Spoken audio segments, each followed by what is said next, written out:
Moving to Oneness.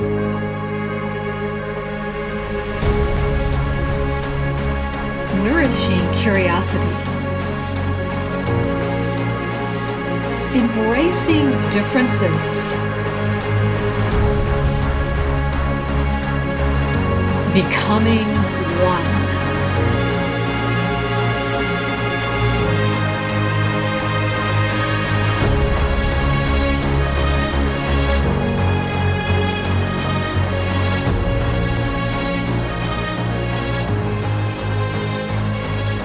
It's snowing outside.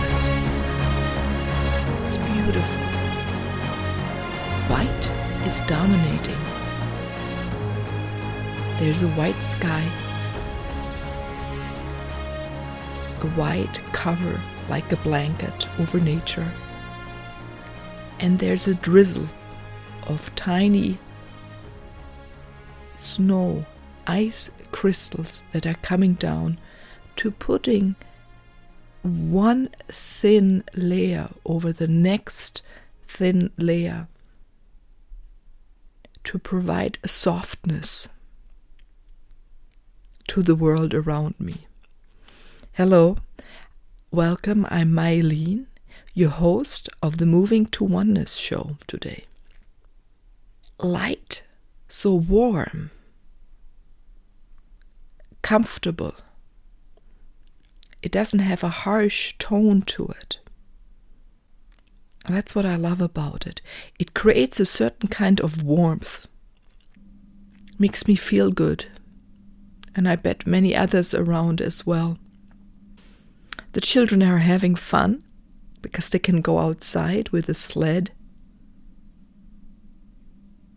And a few adventurous people go out with how do you call it? Langlauf in German. Cross-country skis. Right, that's it. Through the beautiful landscape. Here it is a little hilly in the area where I am. Coming back to the light. I've read a few posts the last few days, some articles, and it was about light. And that's why I'm so inspired today also to speak about it. I've spoken a lot about the light within us, right? If we have it, then it's easy for us to send it out into the world when we're comfortable and we let it glow, illuminate every part of us. If we illuminate our uniqueness, if we illuminate our beauty, this light goes then on to be seen by many others and touches their hearts. Right? That's why it's called the illuminated heart. That's where it starts the individual's illumination. But then there was also the other article I read, and it was asked for the legions of light to support us here on the planet. And also what I had to think in that moment, we are all full of light as well. And as the times are pushing us, this newness is to go into our full brightness, to shine our light, and also take ourselves or take our sovereignty serious, to take command of our talents, of our gifts. Yeah, what you bring, what I bring, and that will inspire that other bring what they bring to the world.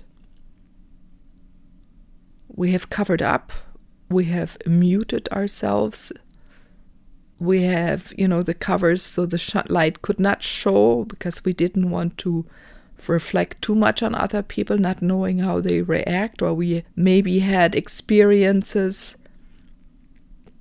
I had them, and you maybe too, where it was too bright for others. They didn't know how to react to it. Maybe they were scared about it in a way that scared me as well, right? So I dimmed my light for a while. Now is the time to say, nope, turn on that switch. If you have a dimmer installed in your body, be courageous to turn it up a notch And I invite you to do it step by step, right? So you'd get comfortable to it. And if you're a little afraid of it, do even tinier turn on that knob, right? It's so beautiful. Many dimmers have these knobs to turn. And you can fine tune it as much as you feel comfortable. And I invite you, and at the same time I challenge you to put your energy onto that knob. Feel it between your fingertips, and say, I can do this. Turn it up a little bit.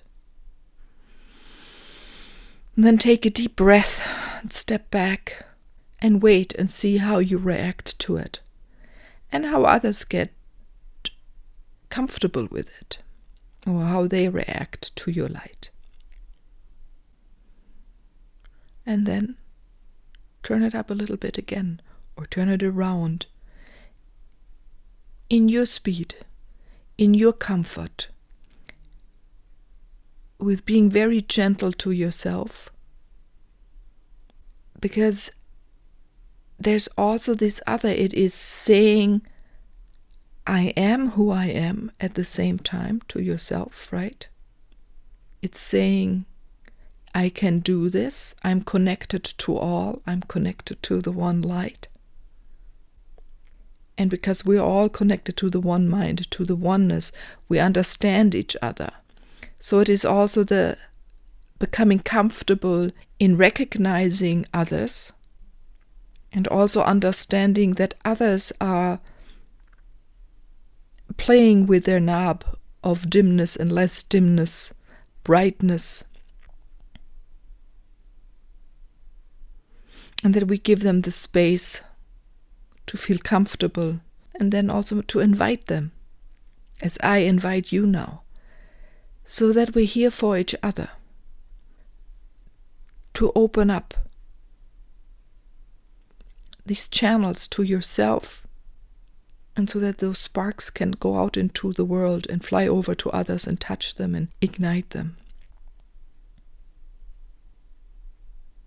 So that's where I also come, or maybe there's a song first, so to make you feel comfortable. To be the light that you are.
And the light is so soft, exactly as those snow crystals that are coming to this plane for us to see, to experience, to soften, to quiet the noise so you can be and feel and hear and sense and explore who you are.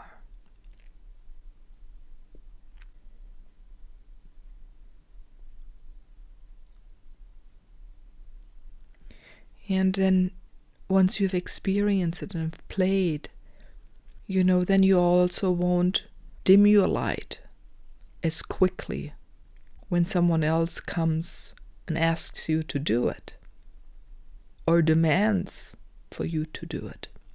Because you'll stay more upright, right? So sovereign. You just know you are this way. You have a different stance. You walk different. Your eyes look straight ahead.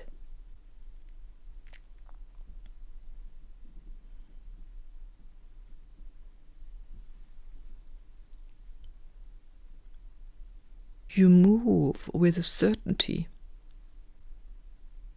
and a softness, how the light moves through your body, the energy moves through your body, the vibration moves through your body.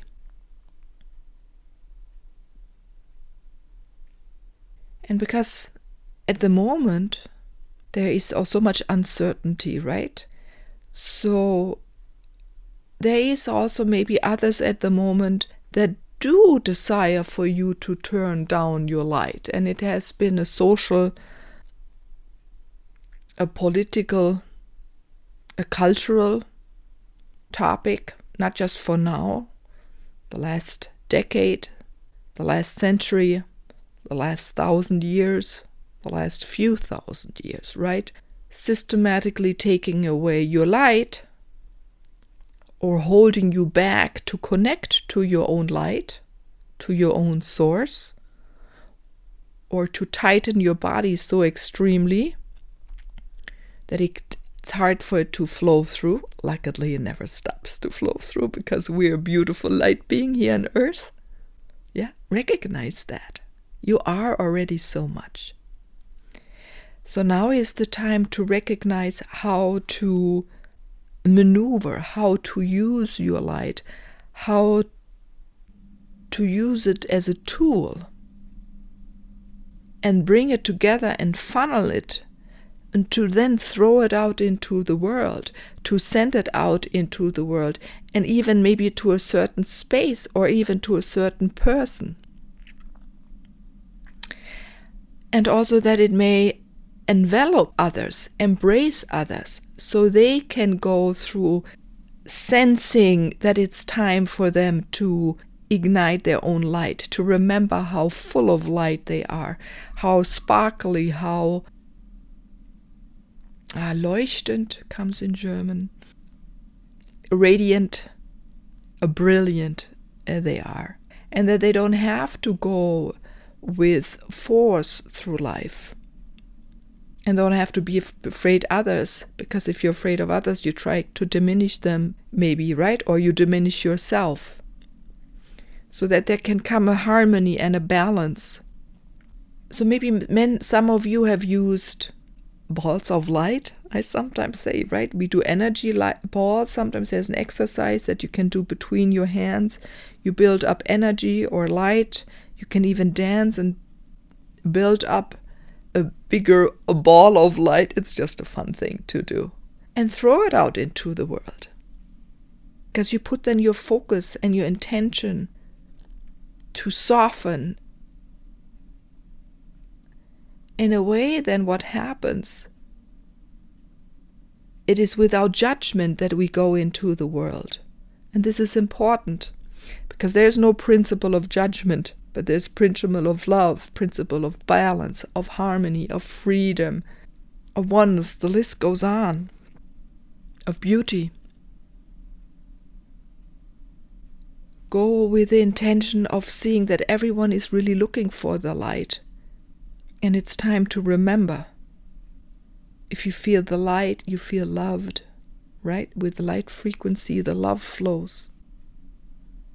Everyone looks for it. Maybe through traumas they have covered up and they do exactly the opposite. But really deep within, So you may throw it into the world of your capital or the politics or wherever you sense injustice is happening. And instead of going against or blaming or rioting, invite them to change. Surround them with the light. As these new energies come, that's what's happening, right? Our whole planet is being enveloped in more light. You can see it if you look outside in the landscape, how there is, especially when the sun is setting, right? You can see the energy on top of the trees or around a tree, but if it's easier to see, so you can squeeze your eyes a little bit and look in the horizon over the trees, and you see the energy field in a certain color. You see that the sun is more bright. You'll notice that the stars and the moon is more bright. The clouds are a little different. So much is already changing. And I think, though, it is for us to support and not always wait for others to do it, for other light beings to support us, but to say, what can I do? So one thing for sure, turn up your light. Boom! Glow like a beacon.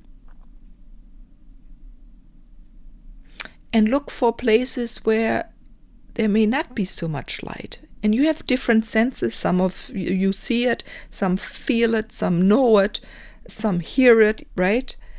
It could be a landscape. It could be throw that light into water. Throw it into the water systems that are recycling our water. Throw it into the whole agriculture, maybe a field, how we're using our food source, right? Throw it in. Direct it. I use the throw an arm because it goes wide. It's just a thing because I love to play with balls. But you could just send it out so it can touch people that work in those industries. The politicians, in the school system especially. Schools, that the energy changes there, but concentrate on the light, because light is so fast, it's so speedy, and it's so soft, and it allows others to take their time. And at the same time, it changes things so quickly. So please take me up on that invitation to be who you are, the lightful being, and invite everyone in your family and practice it whenever you have a little time, when you feel like it. Many of us are home alone at the moment. Maybe just practice it with your partner and ask for feedback if he or she is feeling it. Use your children. They are very sensible and changed and in tune to change really quickly. How do they feel? And figure out how like you like to play. Do you like to use blankets? Do you like to use embrace? Do you like the little sparkles, that come up down from the sky? Do you like to send strong, bright beams? What is your style? What feels comfortable? What is easy for you? Because what the beautiful part about this is, we also in that moment recognize others as they are, and that they're part of us. And the beautiful part is, you don't have to wait until you think, oh my God, I'm not full of light yet. Now I can't do it. Yes, you can, because you are already. It's time for us now to remember that we are this. And as we remember, as you remember, as I remember, stronger and stronger, what we carry for wisdom and a potential, and a way also force. I have to think about Gandalf, right? How he brings out the change into the world, and it is here and there, but suddenly all these little dots connect and all come together. So if we all, the light workers of this world, are moving into our strength, into our beingness, into the woman, the man we are, the child we are, but they're also men or women, right? We can do this. And in a way, it's also our responsibility, because nature is already doing its best. And we numbed their power. So it is to us to change it around, to let the landscapes become what it was and is, and even better and even brighter. To nourish it with the light. To inspire it with the light. To give it more strength with your light, with my light, right? So this is what I love to provide for you now. And here a little support even now to recognize what your style is in pulling out that light and sending it on. How you function, what kind of, maybe you do a meditation, maybe you do a dance, maybe you do light balls like this, or maybe you lie in bed and think about them and already send your intention and focus and direct your wand to it. Yeah, maybe you take a staff like Gandalf where you funnel everything in and send it out. But do take a moment, if it's a minute, 30 seconds, 5 seconds, an hour, a week, whatever is right for you.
I leave you with this beautiful support. These tones rush through your body to strengthen whatever you desire to create. Feel loved. Feel embraced by my light. The best to you. This is Meilin from snowy Germany. This is Moving to Oneness podcast show. And if you feel like it, connect with us on the Facebook group where you can share your insight or ask any questions or demand a song.